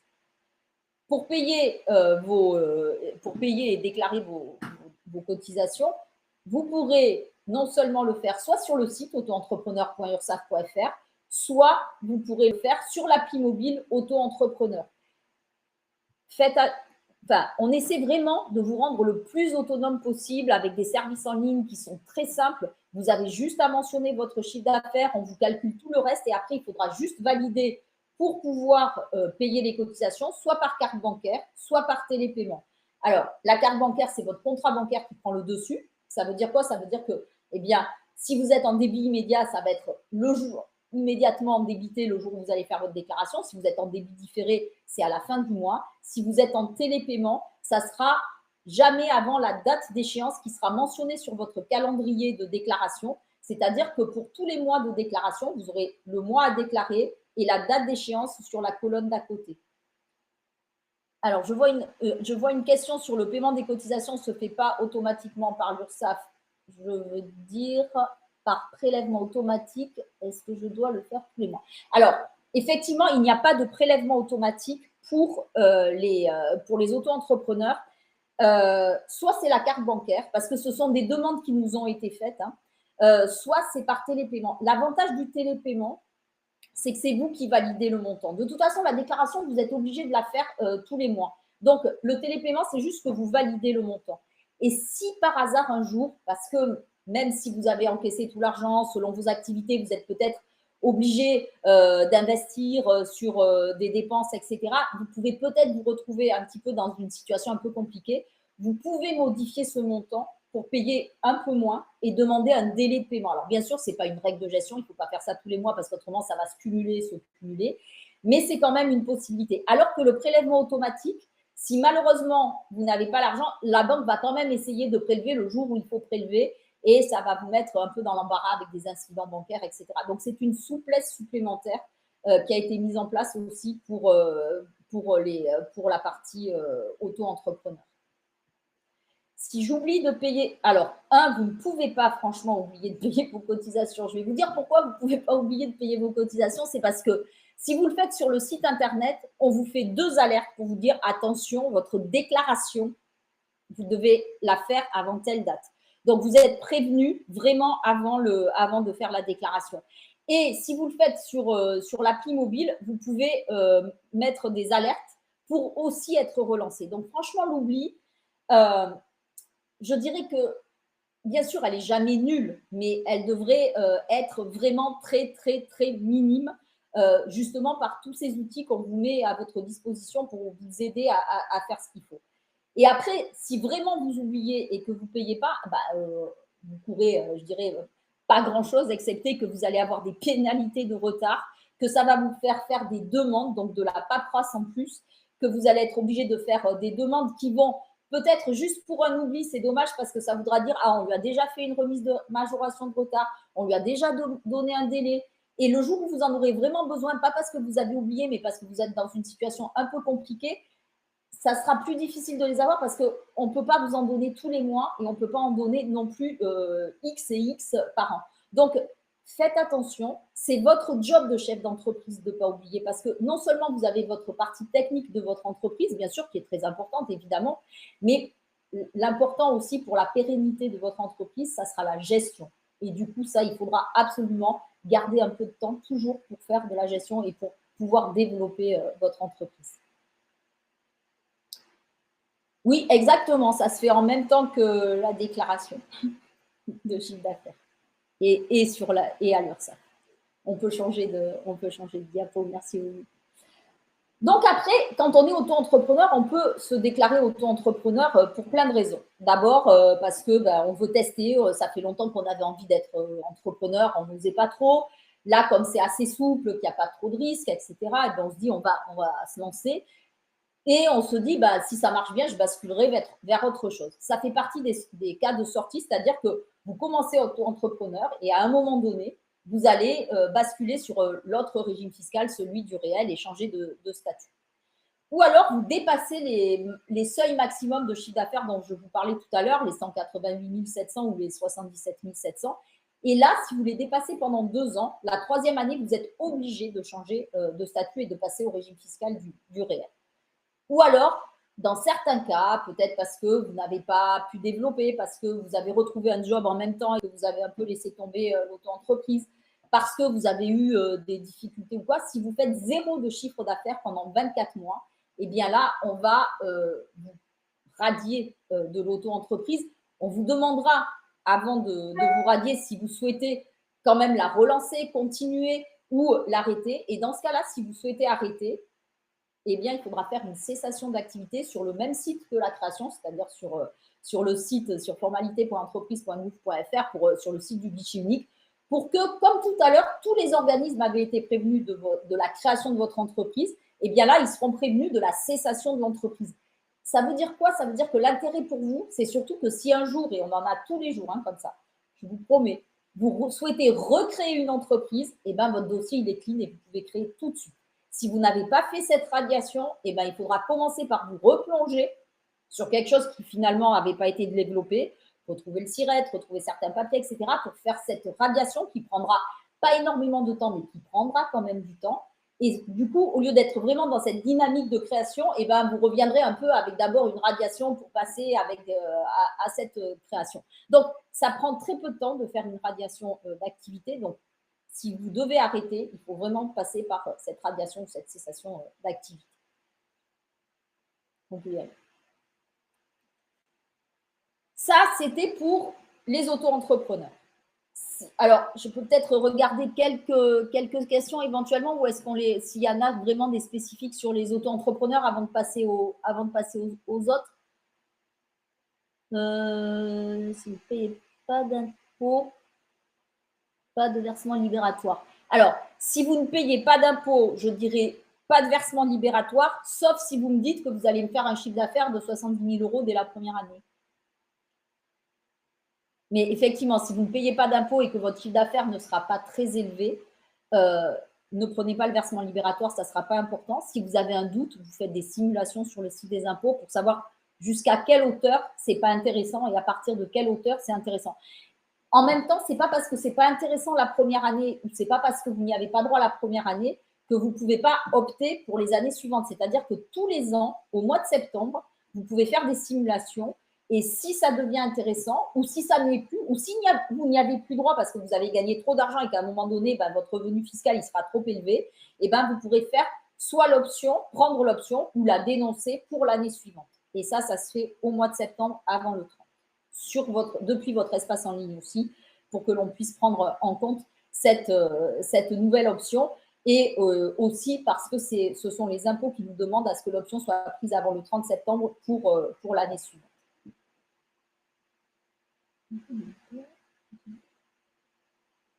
Oui, mais bien sûr. Vous savez, en fait, ça dépend aussi beaucoup des activités. Il y a des activités qui démarrent très vite, d'autres qui mettent beaucoup plus de temps, mais une fois que ça démarre, c'est c'est assez fort très vite. Et puis, il y en a qui prennent plus de temps et qui progressent lentement. C'est pas mieux ou moins bien, c'est juste que l'activité fait que ça va être différent en fonction aussi de chacun. Non. Ah non, non. Alors, non. Si je suis micro-entrepreneur et je fais de la prestation de service de BNC, je paie donc 34% pour les impôts. Non, je n'ai pas dit que vous payez 34%, j'ai dit que les impôts font un abattement, c'est-à-dire qu'ils déduisent de votre chiffre d'affaires 34% avant de calculer vos impôts. Donc, c'est exactement l'inverse. Dans le tableau, on indique des cotisations sociales de 50%. Est-ce correct? Alors, j'espère qu'on est correct dans ce qu'on indique. Oui, j'ai bien dit que là, on allait passer aux autres statuts. On ne va plus parler des auto-entrepreneurs. Les auto-entrepreneurs, vous avez vu, on était soit au maximum à 12,3, soit à 21,20 sur le chiffre d'affaires. Là, on passe évidemment sur les autres statuts, c'est-à-dire les non-salariés, ce que je disais tout à l'heure, qui sont soit en entreprise individuelle mais au réel, soit gérant majoritaire de URL ou de SARL. Et dans ce cas-là, cette fois sur votre revenu et non pas sur le chiffre d'affaires, on va avoir à peu près 50% de cotisation, en sachant que ces 50%, même si ça vous paraît déjà important, ils ne sont pas suffisants pour que vous ayez une protection sociale globale. Et vous voyez, si vous regardez la colonne d'à côté, si vous êtes en SAS, en SASU ou gérant minoritaire ou égalitaire de SARL, c'est-à-dire si vous êtes assimilé salarié, là, on est sur 80% du salaire net. C'est-à-dire que, par exemple, si vous voulez avoir, je ne sais pas, 1 500 € de salaire net par mois, eh bien, à l'entreprise, cotisation salariale sociale, ça va coûter 1 200 € à payer, même si les cotisations salariales seront déduites de votre salaire brut. On est bien d'accord, comme quand vous êtes salarié. Hein. Vous avez un salaire brut et un salaire net. La différence entre les deux, ce sont vos cotisations salariales, même si c'est l'employeur qui les payait à l'URSSAF. Oui, on va continuer à prendre les questions un peu au fur et à mesure. Parce que oui, que ça avance. J'ai avancé là-dessus, j'ai fini cette diapo, on peut passer à la suivante. Du coup, tout à l'heure, je vous disais, quand on est travailleur non salarié, donc les mêmes, hein, entreprise individuelle, gérant majoritaire de URL, SARL, si vous optez pour l'impôt sur le revenu, vos cotisations vont être calculées sur le bénéfice de l'entreprise. C'est-à-dire que si on est très schématique, on va prendre votre chiffre d'affaires, on va déduire les charges, on va déduire les frais, on va déduire les cotisations sociales et on va arriver à un bénéfice net de l'entreprise. C'est là-dessus que vos cotisations sont calculées, même si vous ne vous versez pas la totalité de ce bénéfice. Ça veut dire que ça ne peut être intéressant, surtout maintenant qu'on a la possibilité de prendre cette option, y compris pour l'entreprise individuelle, ça ne peut être intéressant que si le bénéfice, en fait, c'est votre rémunération, que vous avez aucun intérêt à garder de l'argent dans l'entreprise, pas faire de trésorerie, que vous n'avez pas d'investissement à faire, que vous n'êtes pas obligé de garder l'argent pour essayer d'acheter du matériel et vous dire sur un an, je n'aurai pas assez, je vais faire des économies pendant 2 ans, etc. Voilà, ça ne peut fonctionner que comme ça. Je prends un exemple. Hein.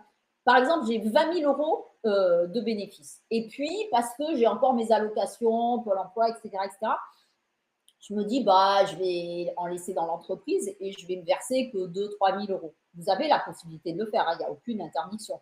Par contre, vous allez quand même payer vos cotisations sur les 20 000.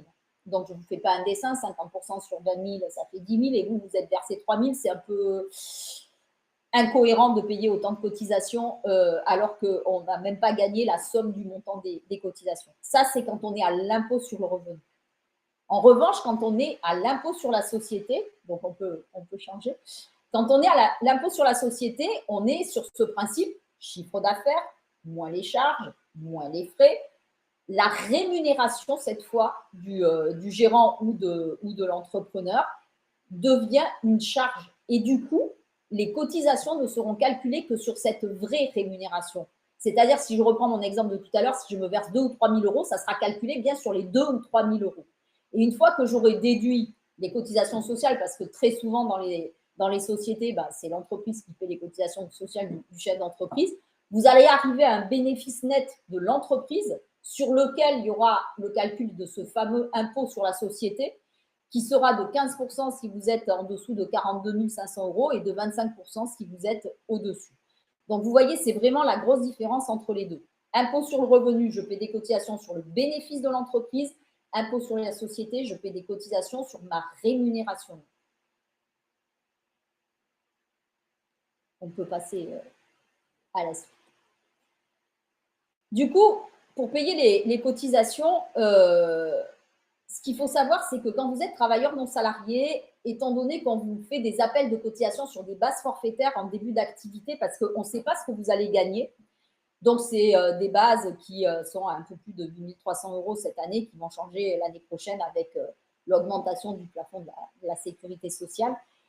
On va vous faire des appels de cotisation provisionnels. Mais si vous, dès le départ, vous vous dites, moi, je me mets en société, je me verse 0 la première année parce que j'ai mes allocations de Pôle emploi que je vais continuer à toucher, vous allez pouvoir faire ce qu'on appelle une estimation de revenus. C'est-à-dire que sur votre espace en ligne, vous allez pouvoir aller dans les revenus de l'année 2024, par exemple, si vous créez en 2024, en disant, ben, moi, je n'aurai pas vos 1353 €, enfin, vous ne direz pas ça, mais vous mettrez une estimation de revenus à 0. Et nous, du coup, on va recalculer vos avis d'échéance à partir de ce montant de 0 €.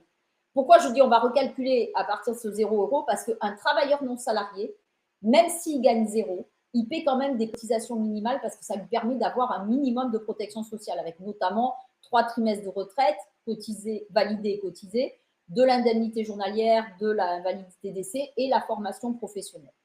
Mais comme la première année, pour la majorité d'entre vous, vous allez avoir l'ACRE, eh bien, vous n'aurez plus, si vous décidez de vous verser 0 de rémunération, vous n'aurez plus que la formation professionnelle à payer, c'est-à-dire cette année, c'est 110 € si vous êtes commerçant ou profession libérale ou 128 € si vous êtes artisan. Donc, vous voyez, c'est quand même très peu. Et pour ceux qui sont à Pôle emploi, eh bien, vous ferez une assemblée générale de votre société pour donner cette assemblée générale avec le montant de la rémunération du gérant à 0 pour dire, eh ben, je me verse 0, donc ils vous paieront la totalité de vos ARE sans faire de prélèvement. La deuxième année, en fait, comme on n'a pas encore fait la déclaration annuelle qui se passe avec les impôts, donc entre avril et juin de chaque année pour l'année précédente, on va repartir sur cette même base forfaitaire de début d'activité, les fameux 8 300 €, un peu plus. Mais là aussi, on va vous faire des avis d'échéance, c'est-à-dire que vous payez toujours des provisions qu'on régularise quand on connaît vos revenus réels. Et bien là aussi, vous pourrez refaire une estimation de revenus si ce montant ne correspond à rien pour vous. Si vous devez la deuxième année gagner beaucoup plus ou encore gagner moins parce que vous avez encore vos allocations de retour à l'emploi, eh bien, vous pourrez toujours revenir. L'idée, c'est que vraiment, en régime de croisière, on puisse non seulement vous adresser des documents qui sont au plus juste de votre réalité personnelle, et que quand on vous enverra après la déclaration des impôts que vous ferez et la déclaration sociale en même temps, quand on vous enverra la régularisation, l'idée, c'est qu'elle soit le plus petite possible pour que vous ne soyez pas surpris par un gros montant à régulariser. Donc, cette estimation de revenus, elle est vraiment importante. Ça se fait en 2 minutes. Vous voyez ça soit tout seul si vous n'avez personne, si vous êtes en entreprise individuelle, soit avec vos experts comptables. Mais n'hésitez pas à vous servir de ce service en ligne qui est vraiment important quand vous êtes travailleur non salarié.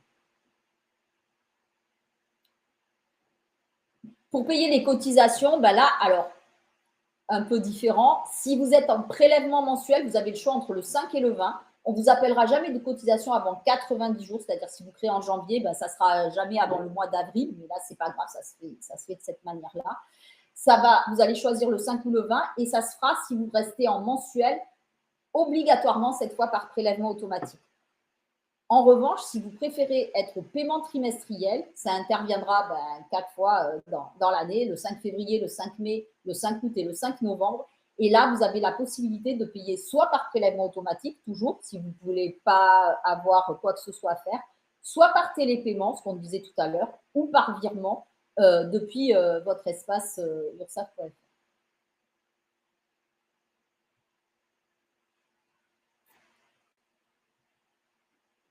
Alors, pour déclarer les revenus, on l'a dit tout à l'heure, et dans l'aide justement, dans cette offre de service dont je vous parlais, mes premiers mois avec l'URSSAF, où on va vous accompagner pendant 15 mois, C'est aussi pour cette particularité qu'on vous accompagne jusqu'à ce moment-là, parce que c'est quelque chose de très particulier. Quand on n'a jamais été indépendant, c'est vraiment quelque chose qui n'existe nulle part ailleurs, parce qu'on paie toujours en avance, on régularise après, etc. On n'est pas dans une chronologie comme quand on est salarié ou quand on est auto-entrepreneur.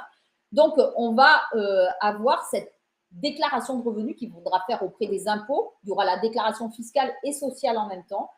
Ça se fera entre le mois d'avril et le mois de juin pour déclarer les revenus de l'année précédente, c'est-à-dire quelqu'un qui créerait encore en 2023, ça sera entre avril 2024 et juin 2024 sur les revenus encaissés en 2023. Et en juin, on va clôturer cette déclaration. Les impôts nous transmettent au fur et à mesure le montant de vos revenus que vous avez déclarés. Et c'est à partir de là qu'on vous transmet votre régularisation. Là aussi, on a développé un service qui est en ligne sur ursaf.fr où on vous explique ce document qui est un petit peu complexe pour savoir comment ça se passe. Et avec cette offre, mes premiers mois avec l'URSSAF, vous aurez aussi un accompagnement vis-à-vis de la compréhension de ce document. Voilà pour les travailleurs non salariés. Alors, on va passer aux assimilés salariés. Je regardais juste s'il y avait une vraie question pour être sûr d'avoir ce qu'il faut de la régularisation, combien en pourcentage doit-on mettre de côté? Eh ben, ce que je vous dis depuis le début pour les travailleurs non salariés, hein, vous gagnez 100, vous mettez 50 de côté. Et comme ça, pour les cotisations obligatoires, vous êtes tranquille. En revanche, si vous prenez des compléments de protection sociale, un contrat de prévoyance, en loi Madelin, un plan d'épargne retraite éventuellement, si vous prenez une assurance volontaire accident du travail, maladie professionnelle, eh bien, il faudra voir ce que vous devrez payer à ces organismes-là. Mais en cotisation obligatoire à payer à l'URSSAF, si vous gagnez 100, vous mettez 50 de côté, vous êtes tranquille. Voilà. Assimilés ne sont pas simples à comprendre pour les indépendants qui arrivent en France. Ah oui. Oui, même même ceux qui sont en France et qui n'ont jamais été indépendants, je pense que c'est pas forcément très, très simple non plus parce que c'est vraiment une particularité. Il faut juste arriver à être dans ce système de je paie des provisions et je régularise quand on connaît mes revenus. D'où l'importance de faire de la gestion pour savoir où vous en êtes et ce que vous pouvez vous verser, surtout les premières années, parce qu'après, en rythme de croisière, on a très souvent même des sociétés où le gérant majoritaire, par une assemblée générale, comme il a pu le faire au début en disant qu'il est à zéro, et ben, va faire une assemblée générale en disant le gérant, il se paie tant pour l'année. Et donc, dès le début de l'année, vous savez combien vous allez payer de cotisation. Il y a aussi des possibilités à ce niveau-là. Pour les assimilés salariés, la déclaration et le paiement des cotisations, eh bien, ça va être exactement comme quand vous étiez salarié, sauf que ce n'est pas votre employeur qui va le faire.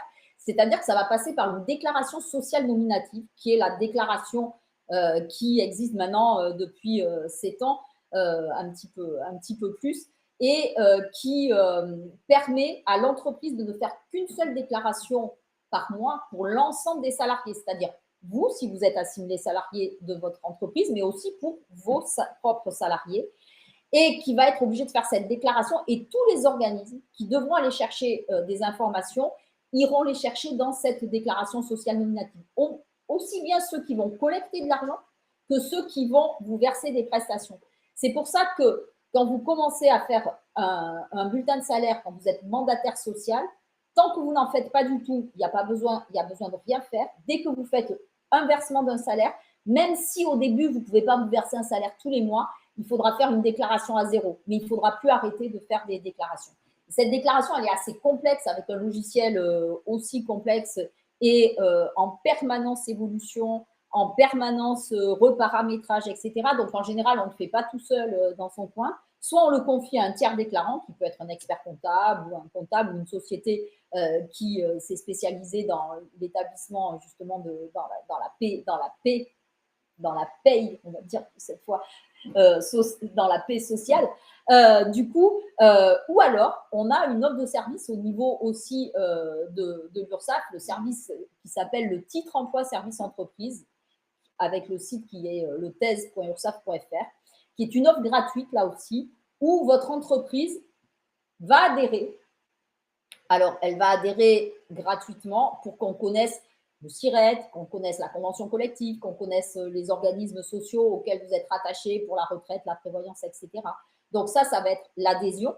Ensuite, pour vous et éventuellement pour vos salariés, vous allez faire compléter un formulaire qui, pour les salariés, servira de déclaration préalable à l'embauche, mais pour vous, qui nous servira à vous connaître et à avoir des informations pour pouvoir connaître vos coordonnées, etc. Et à partir de là, vous ferez aussi ce qu'on appelle un volet social, c'est-à-dire que tous les mois, vous déclarerez votre salaire, vos éléments de rémunération, et nous, on fera cette fameuse déclaration sociale nominative et on vous fera votre bulletin de paie gratuitement. On vous mettra à disposition un état récapitulatif par grande famille de cotisation pour le donner à la personne qui fera la comptabilité. On vous fera aussi un décompte de cotisation. Encore une fois, vous paierez tout à l'URSSAF et l'URSSAF reversera aux organismes concernés les cotisations que vous avez payées. Et puis, on vous fera aussi l'attestation fiscale pour votre déclaration d'impôt pour aller vérifier, puisqu'il y aura aussi, bien évidemment, le prélèvement à la source qui sera fait en même temps que votre bulletin de salaire. Et pour le paiement des cotisations, sur cette offre, sur ce service aujourd'hui, vous ne pouvez payer par contre que par prélèvement automatique.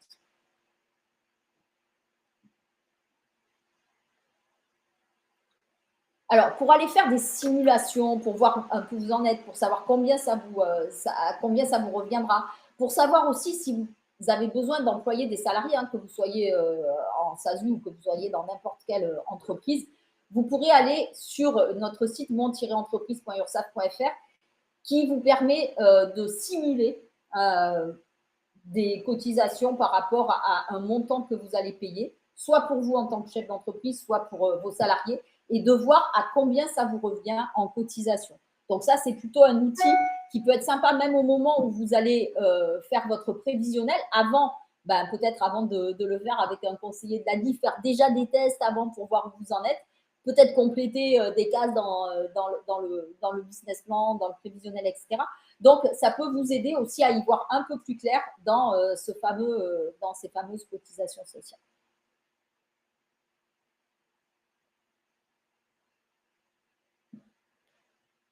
Alors, on nous pose souvent la question, est-ce que quand j'ai une activité indépendante, est-ce que je peux faire autre chose à côté? Je dirais qu'aujourd'hui, vous pouvez presque tout faire en même temps. Vous pouvez être salarié, vous pouvez avoir une auto-entreprise, vous pouvez éventuellement donner des cours pour des enfants ou faire du petit jardinage, bricolage, ce que vous voulez, et être payé par l'employeur à domicile via le CESU.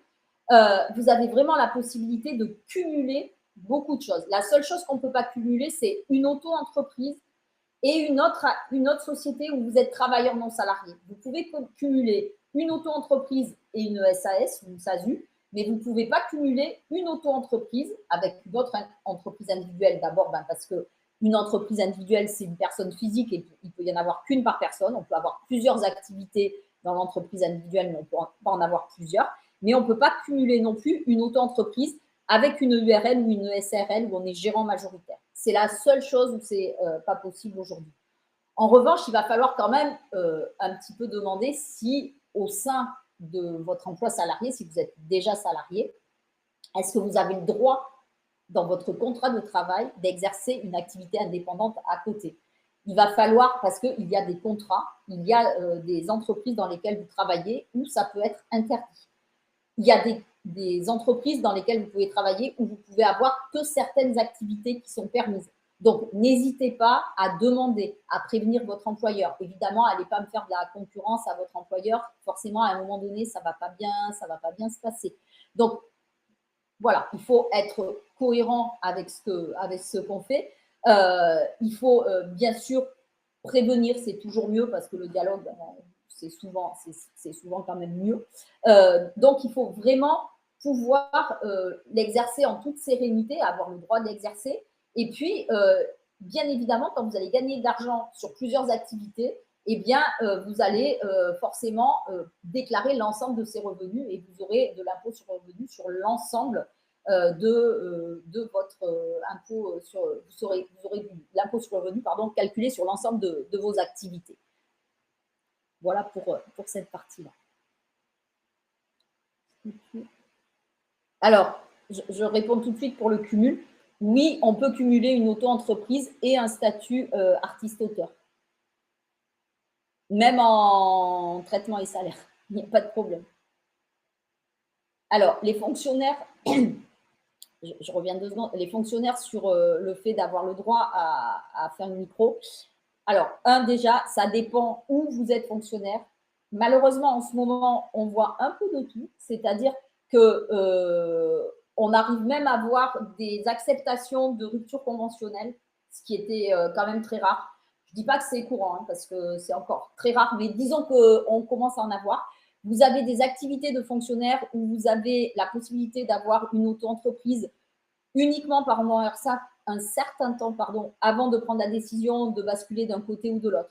Vous en avez, c'est un peu comme pour l'entreprise où vous n'avez pas le droit, vous avez le droit de faire que des activités plutôt justement artistiques, mais pas de commerce. Enfin, voilà, ça veut dire quoi? Ça veut dire qu'il faut que vous demandiez avec vraiment à l'endroit où vous travaillez, qu'est-ce que vous avez comme possibilité par rapport à la création d'une auto-entreprise et quelles sont les activités qui sont permises. La gestion quotidienne de mon activité. Alors, j'ai commencé à en parler pour si vous devez employer du salarié, quel que soit le statut que vous avez. Alors, quand vous êtes auto-entrepreneur, c'est pas que c'est interdit d'avoir des salariés, c'est juste que c'est pas intéressant. Les dernières fois, de toute façon, c'est juste balayé. Pardon? Ah, il y a quelqu'un qui a parlé, j'ai pas. Non, je continue. Non, c'est bon, tu peux continuer. Bon, ok. Merci. Donc, quand vous êtes auto-entrepreneur, ce n'est pas intéressant d'avoir un salarié tout au moins sur un délai assez long. Pourquoi? Parce que comme vous pouvez déduire aucune charge, ben, il va falloir que vous augmentiez votre chiffre d'affaires pour pouvoir payer le salarié, les charges du salarié. Et en plus, vous allez payer des cotisations sur un chiffre d'affaires beaucoup plus important puisque ça sera ce que vous aurez encaissé. Donc, si c'est très, très, très ponctuel et qu'absolument il n'y a pas d'autre solution, c'est possible, mais autrement, ce n'est pas intéressant. Pour tous les autres, vous pouvez bien sûr embaucher du personnel salarié. Il faut faire une déclaration, ça c'est la première formalité à faire pour un employeur ou un futur employeur, c'est de faire une déclaration préalable à l'embauche, c'est-à-dire que vous allez prévenir que cette personne, même si quelquefois au dernier moment elle ne se présente pas, mais vous allez prévenir que cette personne va venir travailler chez vous, au moins juste avant sa prise de fonction. Parce que ça vous protège, vous ne pouvez pas être accusé de travail dissimulé. 2, parce que ça la protège s'il y a un accident. 3, parce que ça va vous permettre, surtout si c'est votre première embauche, d'avoir l'ouverture d'un compte employeur au niveau de l'URSSAF et d'avoir aussi un compte auprès des organismes qui doivent être prévenus que vous devenez employeur. Il y a aussi une offre de service au niveau de l'URSSAF qui peut vous permettre de vous accompagner pendant 12 mois quand vous devenez employeur. Donc ça, c'est vraiment important de faire cette déclaration préalable à l'embauche. Alors, elle est importante pour la première fois, mais après, ça ne vous réouvrira pas à chaque fois, on va pas, voilà. Mais ça veut dire que pour chaque salarié qui viendra travailler dans votre entreprise, il faudra à chaque fois faire une DPAE pour prévenir de l'embauche de ce salarié. Alors, tout à l'heure, pour l'embauche, j'ai parlé déjà du titre emploi service entreprise. Hein.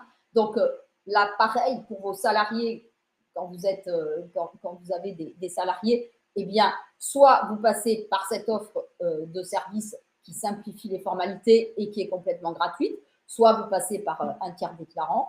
Nous, on va vous proposer cette première embauche, je vous en parlais là il y a quelques minutes, pour vous accompagner pendant 12 mois, là aussi pour vous aider sur votre espace en ligne, pour les démarches qu'il ne faut pas oublier, etc., etc. Et puis, pour ceux qui auront des salariés depuis moins de 18 mois, on a même cette visite conseil où on vous propose en fait qu'un expert vienne faire un petit état des lieux, des déclarations que vous faites pour savoir si ce que vous déclarez, eh bien, on est bien dans la réglementation, qu'il n'y a pas de problème.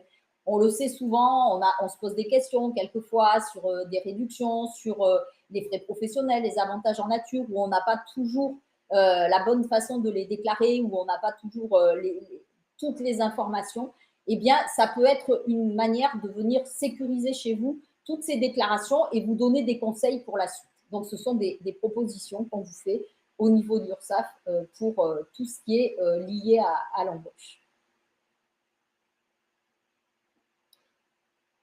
Et puis parce que dans la vie, c'est un peu une entreprise, c'est comme dans la vie. Il y a des hauts, des bas, il y a des moments où tout va bien, il y a des moments où c'est un peu plus compliqué pour X raisons que ce soit. Et on a bien sûr la possibilité de vous aider aussi dans ces cas-là, c'est-à-dire que on a des aides spécifiques quand vous avez par exemple des problèmes de santé, quand vous avez des intempéries, quand vous avez des travaux, si vous avez un magasin que la clientèle ne peut plus rentrer et que du coup votre chiffre d'affaires diminue et que vous avez du mal à payer vos cotisations, on a ce qu'on appelle de l'action sociale qui existe bien sûr déjà avec l'assurance maladie pour tout ce qui est les soins, mais aussi pour de l'adaptation aussi si, dans le cas de handicap ou pour vraiment une mutuelle avec la C2S, la cotisation solidaire, la cotisation, j'y arrive jamais, à chaque fois c'est impossible. C'est une mutuelle en fait, où, soit en fonction de vos revenus, vous ne payez absolument rien, ou vous payez une petite participation entre 8 et 30 euros entre vos revenus. C'est vraiment aussi un avantage. Les allocations familiales, il y a aussi de l'action sociale ou des aides, on vous l'a dit tout à l'heure, avec la prime d'activité ou le RSA, ou les allocations pour le logement, les APL, et puis pour l'assurance retraite pour ceux qui sont un peu plus près de la retraite. Eh bien, au niveau de l'URSSAF, on va pouvoir vous aider aussi avec des aides, soit en prenant en charge une partie de vos cotisations, soit en vous octroyant, en vous donnant des délais de paiement beaucoup plus longs dans certains cas, soit en vous permettant d'avoir une aide financière exceptionnelle. Donc, bien sûr, ça ne peut pas être oui à chaque fois, comme tout le monde, parce qu'il y a des conditions et parce que on a aussi des budgets nationaux. On fait ça pour le compte du Conseil de la protection sociale du travailleur indépendant. Donc, mais en tout cas, il faut poser la question quand vous êtes en difficulté. C'est surtout ne pas faire l'autruche, c'est-à-dire ne pas se dire aïe aïe aïe, j'ai un problème, je ne peux pas payer, je vais laisser passer, ça passe pas. Ça passe pas et puis ça s'envenime parce que comme ça revient assez souvent, ça va aller de plus en plus loin. Parce qu'à un moment donné, il y a des traitements aussi qui vont faire que ça va s'envenimer et que vous allez prendre des pénalités, etc. Et puis ça va être crescendo. Donc, le mieux, c'est de dire dès le départ, si vous avez des difficultés, pour voir s'il y a une possibilité.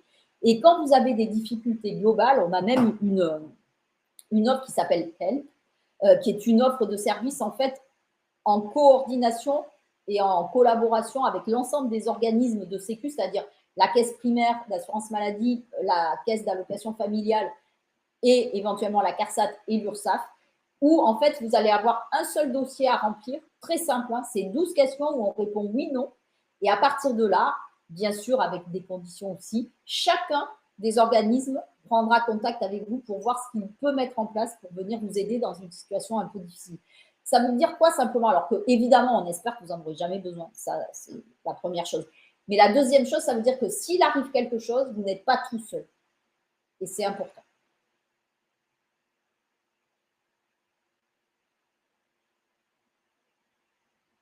Alors, on va peut-être revenir sur quelques dates clés importantes pour chacun d'entre vous, les auto-entrepreneurs d'un côté et les travailleurs non salariés de l'autre.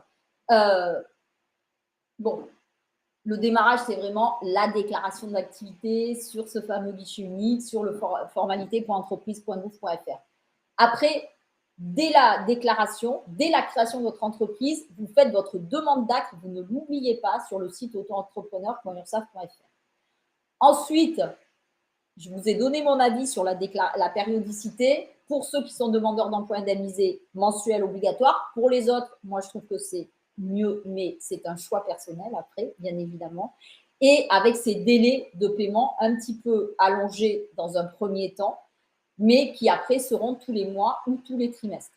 Donc ça, là aussi, en fonction du moment que vous allez créer, eh bien, vous prenez 3 mois plus le mois en cours et vous savez que dans un premier temps, vous déclarez le mois suivant. Là, c'était parti en janvier. Donc, si on se dit que je crée en janvier 2024, eh bien, vous devrez faire vos déclarations au plus tard le 31. et puis en périodicité trimestrielle, là, on commence un trimestre, on va laisser ce premier trimestre passer, on laisserait passer le deuxième, janvier, février, mars, et vous devriez payer au cours du mois d'avril, l'année prochaine, avril 2024, et après tous les trimestres. Voilà pour les dates clés, on va dire, des auto-entrepreneurs. Pour les autres travailleurs non salariés, il y a bien sûr toujours la déclaration sur le guichet unique. Au bout de 90 jours, on commence à payer des cotisations provisionnelles qui sont donc calculées sur cette fameuse base forfaitaire ou sur l'estimation de revenus que vous aurez faite, encore une fois, à zéro ou plus importante, si vous savez que dès le départ, vous allez gagner plus que cette base forfaitaire. Et après, vous paierez soit chaque mois, soit chaque trimestre. Et au mois de décembre de chaque année, vous recevrez un nouvel échéancier pour l'année suivante, qui ne vous empêchera pas d'encore faire des estimations de revenus si vous n'êtes pas d'accord avec les bases sur lesquelles on a calculé vos cotisations. Et puis enfin, entre avril et juin, la déclaration d'impôt avec la déclaration sociale en même temps sur le site des impôts pour tous les revenus de l'année précédente. Voilà, ça c'est pour les auto-entrepreneurs, les travailleurs non salariés. Juste en 2 mots, pour les assimilés salariés, on est dans la chronologie d'un salarié, c'est-à-dire je déclare un salaire ou je déclare zéro pour les mandataires sociaux, c'est-à-dire les présidents ou gérants minoritaires. Et si je déclare un salaire, je déclare le mois, je paie le mois suivant. Je déclare le mois, je paie le mois suivant. Donc, on est vraiment sur une chronologie assez linéaire au niveau des déclarations du paiement des cotisations. Par exemple, pour une période d'emploi du mois de octobre, on va prendre, il faudra faire la DSN avant le 15 du mois de novembre et payer vos cotisations, pareil, avant le 15 de ce mois-là. Donc, en fait, ça vous fait vraiment quelque chose de très chronologique. C'est assez carré, c'est assez facile à intégrer. Au niveau de vos contacts, alors, plusieurs contacts, bien évidemment. Pour les auto-entrepreneurs, vous avez le site internet auto-entrepreneur.ursaf.fr. J'insiste bien sur le .ursaf.fr parce qu'il y a beaucoup de sites auto-entrepreneurs et quelques-uns ne vous donnent pas toujours de très bonnes informations. Vous avez un chatbot, un assistant virtuel qui est assez développé sur ce site, donc n'hésitez pas à aller le voir. Vous avez beaucoup d'actualités, vous avez des fiches pratiques, vous avez une foire aux questions, donc n'hésitez pas à aller voir ça. Vous avez bien sûr la possibilité de prendre des rendez-vous en ligne, soit des rendez-vous par téléphone, soit des rendez-vous physiques, soit venir, comme je le disais tout à l'heure, si vous êtes dans une région où on reçoit 100 rendez-vous aux heures qui sont indiquées sur le site de la région en question. Et vous pouvez nous appeler par le 36 98, qui est un service gratuit avec juste le prix d'appel. Voilà pour les principaux pour les auto-entrepreneurs. Pour les autres, on va dire que vous avez bien sûr les travailleurs non salariés qui auront toujours ce même numéro de téléphone, le 36 98, ça sera le même que pour les auto-entrepreneurs. Pour ceux qui seront assimilés salariés ou pour ceux qui seront employeurs, on peut très bien avoir la possibilité d'appeler les deux. C'est-à-dire qu'à titre personnel, je suis travailleur non salarié, mais j'ai des salariés, donc je peux appeler le 36 98 pour mes cotisations à moi et le 39 57 pour mes salariés. Donc, vous avez 2 numéros de téléphone.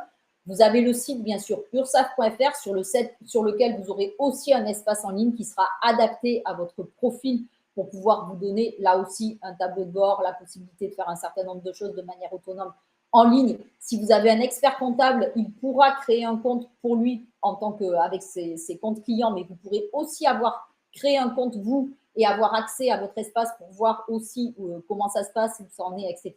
Et puis là aussi, vous pourrez prendre des rendez-vous en ligne, bien évidemment, sur le site ursaf.fr, dans les mêmes conditions que pour les auto-entrepreneurs. Et puis, si on veut être un petit peu plus large sur ce qu'on peut vous donner comme information, on a essayé d'être présent sur beaucoup de réseaux sociaux, vous le voyez. Hein. On a aussi une chaîne YouTube qui s'appelle L'Actu des URSAF, sur laquelle vous pouvez retrouver des conférences ou des webinaires sur la création d'entreprises. Il y en a une spécifiquement d'ailleurs sur les auto-entrepreneurs. Il y en a une autre sur justement les autres statuts qui ont été tournés cet été. Vous avez des minutes auto-entrepreneurs. Vous avez des webinaires après sur certains sujets que vous pourrez retrouver. Et puis, on vous a mis un certain nombre de liens utiles. Alors, quand vous allez chercher de l'information réglementaire ou quoi, essayez toujours d'aller sur des sites officiels, c'est quand même mieux. Vous avez vos sites, ursaf.fr, auto-entrepreneur.ursaf.fr. Vous avez bien sûr, je vous l'ai dit tout à l'heure pour vos simulations, mon-entreprise.ursaf.fr.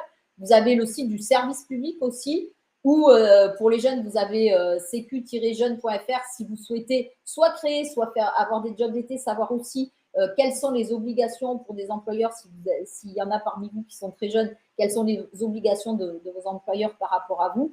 Vous avez le site économie.gouv, Amélie, bien sûr, le site de la CAF, et puis bien sûr, le site du guichet unique, évidemment. Et puis, pour les plus jeunes aussi, on a une campagne sur Déclarez-moi, ce que je venais de vous dire à l'instant. Si vous êtes étudiant aussi, éventuellement à côté, et que vous voulez faire un job d'été, ou un job étudiant, n'hésitez pas, ou un job, même si c'est pas d'été, mais un job pendant les vacances, là, les prochaines qui vont arriver, n'hésitez pas à aller voir toute l'information qu'on vous a mis sur ces documents pour pouvoir avoir les règles qui doivent être appliquées pour vous, parce que même si vous avez un job étudiant ou si vous avez un job pendant les vacances, les règles sont les mêmes, ce sont des contrats de travail qui doivent être vraiment réglementés et respectés. Donc, voilà. Super, super. Merci beaucoup, Agnès. Malheureusement, nous ne pouvons pas répondre à toutes les questions. Donc, on a le temps d'en répondre à quelques-unes. On avait 2 heures, c'est ça? Non, on avait 1h30. Ah, oui. Donc... On avait 2 heures, moi. D'accord. Je ne me pressais pas, je me disais super, j'ai pris tranquille. Non. D'accord, on sait que c'est un sujet qui mobilise beaucoup, donc c'est vraiment top, mais on ne peut pas vraiment répondre à toutes les questions. Donc, la méthode clé, c'est vraiment de ne pas rester dans son coin, de quand même poser des questions, d'appeler, poser des questions et d'aller à la rencontre des acteurs pour se faire accompagner, peu importe dans l'étape de votre entreprise. Un grand merci d'avoir assisté à cette webconférence. Merci pour vos questions. J'espère que vous avez pu trouver des réponses à vos interrogations. Voilà, merci beaucoup Agnès pour cette merci à vous tous. Je vous souhaite beaucoup de réussite dans vos projets. En tout cas, de créer une entreprise, c'est toujours une belle expérience. Encore une fois, j'insiste vraiment, Winnie vient de le dire, mais faites-vous accompagner, restez pas tout seul, c'est vraiment important pour que la pérennité de votre entreprise. Et puis, n'hésitez pas non plus à profiter des services qu'on vous met en place pour vous accompagner. Tout à fait. Et donc là, on va vous envoyer le PowerPoint. Merci d'avoir accepté, Agnès et Lucille. On vous enverra le PowerPoint. Le replay sera disponible sur le site de l'ADI d'ici à la fin de la semaine. Et voilà, heureusement, cette semaine, c'est notre campagne d'événements. Donc, allez sur le site de l'ADI.org, regardez en fait les ateliers qui seront près de votre domicile. Voilà, ce n'est jamais du temps perdu. N'hésitez pas à passer dans nos agences pour poser vos questions, vous faire accompagner. Et puis voilà, donc l'URSSAF, l'ADI et les autres experts sont là pour vous. N'hésitez pas. Encore un grand merci. Je vous souhaite une bonne continuation. Merci encore, Agnès. Au revoir. Merci, Winnie. Merci, au revoir.